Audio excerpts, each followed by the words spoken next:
के ना देख, रुक के ना देख, रुक के। अभी डाउनलोड करें तक ऐप।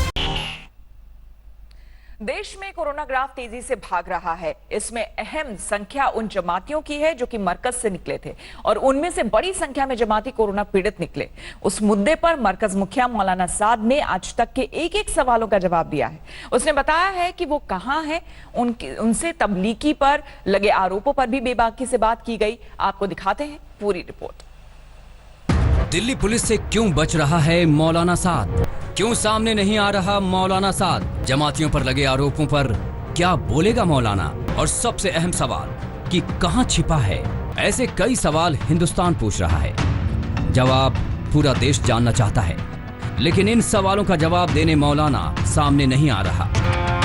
लेकिन आज तक ने मौलाना साद से हर वो राज जानने की कोशिश की जिनसे वो बचता रहा है। मौलाना साद ने आज तक के एक सवाल का जवाब दिया है।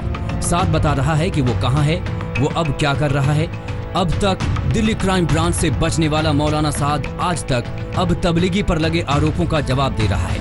आज तक के सवालों को लेकर वो कोरोना से जुड़े विवाद पर सफाई दे रहा है। आज तक संवाददाता अरविंद ओझा ने उन तमाम सुरक्षित सवालों का ईमेल भेजा। उसी के जवाब में मौलाना साद ने आज तक को सिलसिलेवार तरीके से अपनी सफाई दी। आपको बताते हैं आज तक के तमाम तीखे सवालों का मौलाना ने कैसे जवाब दिया। साद से पहला सवाल था कि क्या आपने अपना कोरोना टेस्ट कराया है? मौलाना साद ने साफ साफ जवाब दिया कि हाँ, मैंने कोरोना टेस्ट कराया है। साद से ये सवालों की शुरुआत थी। अब वो सवाल जिसे लेकर अब तक कयासबाजी का दौर चल रहा है, वो सवाल जिसका जवाब जानने के लिए दिल्ली क्राइम ब्रांच की टीम लगातार छापेमारी कर रही है। सवाल ये कि अभी आप कहां हैं? अब साद के जवाब सुनिए। जांच एजेंसियों को मेरे लोकेशन के बारे में पता है। क्राइम ब्रांच ने मुझे 2 नोटिस भेजे हैं और हमने दोनों के जवाब भी दिए हैं। साद ने बड़ी सफाई से जवाब दिया, लेकिन उसने ये नहीं बताया कि वो दिल्ली में छिपा है या शामली में या फिर किसी तीसरी जगह। कुछ दिन पहले ही तबलीगी प्रमुख के एक करीबी ने आज तक से बातचीत में उसकी पोल खोली थी। मौलाना साहब से आखिरी बार आपकी बात कब हुई थी? मौलाना से तो मेरी उनके फोन पे तो कभी बात नहीं होती। उनके बेटों से बात हुई थी। क्या बोला उन्होंने? सईद से। तो अभी कहाँ है मौलाना साहब? जाकिर नगर में ही है ना? इतना पता है मुझे दिल्ली में, मुझे अभी ये भी नहीं पता कहाँ पर है। मतलब दिल्ली में है, ये जानकारी है? हाँ, कहाँ है मुझे नहीं पता। लगे हाथ मरकज के मुखिया ने यह भी बताया कि वो क्राइम ब्रांच से भाग नहीं रहा, बल्कि हर मुमकिन मदद कर रहा है। साद का दावा है कि जांच टीम ने उसे कोरोना टेस्ट कराने को कहा। उसके बाद ही उसने टेस्ट करा लिए हैं और रिपोर्ट आते ही उसे अधिकारियों को सौंप दिया जाएगा। आज तक ने मौलाना साद के सामने उस पर लगे आरोपों पर भी सवाल किए हैं। संवाददाता अरविंद ओझा ने ईमेल के जरिए पूछा कि खतरे के बाद भी आपने विदेश से लोगों को क्यों बुलाया? अब साद का जवाब सुनिए। वो कहता है, मैंने किसी विदेशी मेहमान को लॉकडाउन में नहीं बुलाया। हकीकत तो यह है कि लॉकडाउन की घोषणा से पहले ही 23 मार्च को कार्यक्रम स्थगित कर दिया गया था। जो लोग इसमें शामिल हुए थे वो रेल और हवाई सेवाएं बंद होने की वजह से लौट नहीं पाए। 22 मार्च को जनता कर्फ्यू में ढील के बाद कुछ ही घंटे में 1500 जमाती देश के अलग अलग हिस्सों में रवाना हो गए थे और वही जमाती मुसीबत की जड़ बन गए। कोरोना ग्राफ ने रफ्तार पकड़ ली।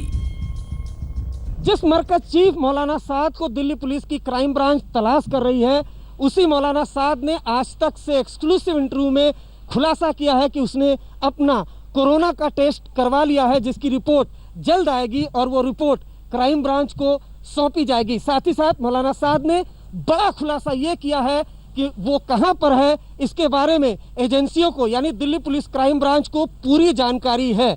इसके अलावा मौलाना साद ने इस एक्सक्लूसिव इंटरव्यू में अपने ऊपर लगे तमाम आरोपों को खारिज किया है। उसका कहना है कि उसने ऐसी कोई गलती नहीं की है जिससे उस पर अबेटमेंट टू सुसाइड का केस लगाया जाए। कैमरामैन कृपाल के साथ अरविंद ओझा, दिल्ली आज तक। आज तक ने मौलाना साद से हर उस सवाल का जवाब जानना चाहा जिस पर तस्वीर अब तक साफ नहीं थी। जब सवाल हुए तो जमात प्रमुख कई बार अपनी गलतियों को छिपाता भी नजर आया। आज तक के सवालों की लिस्ट लंबी थी। सवाल तल्ख भी थे, लिहाजा उनका जवाब देना साद के लिए मुश्किल भी हो गया। आज तक ने मौलाना साद से सवाल पूछे कि आपने कोरोना के नाम पर लॉकडाउन पालन नहीं करने के लिए मुस्लिमों को उकसाया। सुनिए मौलाना का बयान। अब वो सफाई दे रहा है कि हमने किसी को कानून तोड़ने के लिए नहीं कहा है। मैंने कभी नहीं कहा कि मुस्लिम कोरोना से प्रभावित नहीं हो सकते। वे भी इंसान हैं और कोरोना से प्रभावित हो सकते हैं। अभी भी छिपे मौलाना साद ने ईमेल के जरिए खुद को बेगुनाह साबित करना चाहा। बोल तो दिया कि उसने किसी को उकसाया नहीं, लेकिन वो शायद भूल गया कि लोगों को उकसाने वाला ये ऑडियो संदेश पूरी दुनिया सुन चुकी है। कहे कि मस्जिदों को बंद कर देना चाहिए और मस्जिदों को ताले लगा देने चाहिए कि इससे बीमारी बढ़ेगी, इस ख्याल को दिल से निकाल दो। हाँ, एहतियाती तदाबीर अपनी जगह हैं, लेकिन इस ख्याल से मस्जिदों को छोड़ देना कि इससे अजाब बढ़ेगा, ये अल्लाह ताला के दस्तूर, खुलाफा राशिदीन के मामूल और सहाबा किराम के तरीके और अंबिया अलैहिस्सलाम की सुन्नत के बिल्कुल खिलाफ है।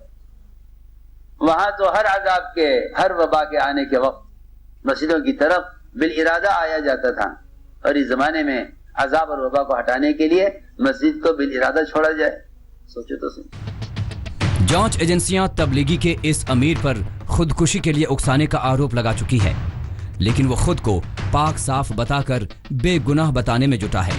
आज तक ने सवाल किया कि आप पर खुदकुशी के लिए उकसाने का आरोप है। उसका जवाब था कि मैंने ऐसा कुछ भी नहीं किया है। अभी हमने एफआईआर की कॉपी के लिए पुलिस को चिट्ठी भेजी है ताकि आरोपों को समझ सकें। दिल्ली के निजामुद्दीन में मौजूद जो मरकज कोरोना सेंटर बन गया, उसे फंडिंग को लेकर भी जांच चल रही है। ईडी का शिकंजा कसता जा रहा है, लेकिन साद ऐसी किसी भी जांच से अनजान है। मरकज की फंडिंग को लेकर भी आज तक ने मौलाना से सवाल किया। पूछा गया कि आप पर मनी लॉन्ड्रिंग का आरोप है। साद ने कहा कि मरकज किसी भी शख्स या संस्था से मदद नहीं लेता। जो भी जमाती हैं वो खुद योगदान करते हैं, वो अपना खर्च वहन करते हैं। ईडी से हमें कोई चिट्ठी नहीं मिली है। निजामुद्दीन मरकज पर मनी लॉन्ड्रिंग और हवाला के आरोप लग रहे हैं। मौलाना साद ने आज तक से बातचीत में कहा कि ये आरोप पूरी तरह से बेबुनियाद है। हमें अभी तक ईडी का कोई भी नोटिस नहीं मिला है। जितने भी जमाती मरकज में आते हैं वो अपना खुद का पैसा खर्च करते हैं। मरकज को हुए डोनेशन को लेकर सवाल उठे हैं। उसी मामले में ईडी जानना चाहती है कि मरकज के पैसों की देखभाल कौन करता है, पैसा कहां से आता है। ईडी इस संबंध में मनी लॉन्ड्रिंग का केस पहले ही दर्ज कर चुकी है। 11 अकाउंट, 18 मोबाइल और 6 राजदारों में छिपा है मौलाना के मरकज का राज। दिल्ली पुलिस की क्राइम ब्रांच और ईडी की नजर जमात मुख्यालय के अकाउंट के साथ साथ उन 11 बैंक अकाउंट पर है जिनमें हुआ पैसों का लेन देन सवालों के घेरे में है। अब इंतजार है आज तक के सवालों को आधे अधूरे जवाब से टालने वाला मौलाना साद सामने आए और सभी जांच एजेंसियों का सामना करे। अरविंद ओझा, दिल्ली आज तक। मौलाना साद ने अपनी सफाई आज तक के सवालों पर दी, लेकिन वो खुद सामने आने से बच रहा है। इन सब के बीच दिल्ली क्राइम ब्रांच उसे खोजने में कोई कसर नहीं छोड़ रही। जमात का मुखिया कह रहा है दिल्ली पुलिस को सब पता है, लेकिन वो बाहर आने को तैयार नहीं। सवाल है कि वो क्यों जांच एजेंसियों से बच रहा है, वो क्यों सामने आने से डर रहा है। तभी तो उसकी तलाश तेज हो गई है। उसे खोज निकालने के लिए लगातार छापे मार रही है दिल्ली पुलिस की क्राइम ब्रांच। दिल्ली से लेकर शामली तक हर जगह तलाश है। इसी सिलसिले में क्राइम ब्रांच की एक टीम 23 अप्रैल को मौलाना साद के शहर शामली पहुंची। मास्क लगाकर और तमाम एहतियात बरतकर क्राइम ब्रांच की टीम ने साद के फार्म हाउस पर छापेमारी की। जांच टीम की यह छापेमारी साद के सहयोगियों के फोन सर्विलांस के आधार पर हुई, लेकिन वहां मौलाना साद हाथ नहीं लगा। क्राइम ब्रांच की यह कार्रवाई करीब 3 घंटे तक चली। इस दौरान पुलिस वालों ने साद के बारे में जानकारी जुटाने की भी कोशिश की। फार्म हाउस पर मौजूद कुछ मजदूरों और मौलाना के करीबियों से बातचीत भी की। दिल्ली पुलिस की क्राइम ब्रांच की एक टीम थाना कांधला पर आई थी। वहां से कांधला पुलिस की एक टीम को साथ लेकर वो कांधला कस्बा में स्थित मौलाना साद के पुश्तैनी फार्म हाउस में पहुंचे। वहां पर उन्होंने जो मौजूद लोग मिले उनसे पूछताछ की, उनसे जानकारी प्राप्त की तथा कई कमरों की वहां पर फार्म हाउस में तलाशी ली और अच्छे से जांच पड़ताल की। करीब 1.5 से 2 घंटे टीम फार्म हाउस पे मौजूद रही। उसके बाद वो लोग दिल्ली वापस लौट गए। माना जा रहा है कि तबलीगी जमात का मुखिया अपने पैतृक शहर में नहीं बल्कि दिल्ली में ही छिपा है। वो जाकिर नगर इलाके में अपने किसी रिश्तेदार के यहाँ हो सकता है। कोरोना सेंटर बन चुके तबलीगी जमात पर खुलासे को 1 महीना बीत चुका है। तब से अब तक मौलाना गायब है। वो सिर्फ अपना ऑडियो संदेश जारी करता है लेकिन सामने नहीं आता। जांच एजेंसियां तमाम सवालों की लिस्ट लिए घूम रही है लेकिन साद ने मानो सामने नहीं आने की कसम खा ली है। उसने तो छिपे छिपे कानूनी लड़ाई लड़ने की तैयारी भी कर ली है। तभी तो उसने वकीलों की फौज भी तैयार कर ली है जिसमें 4 वकील शामिल हैं। आज तक को मिली जानकारी के मुताबिक क्राइम ब्रांच मौलाना साद के तमाम करीबियों का बयान दर्ज करने की तैयारी में है ताकि कुछ और सच सामने आ सके।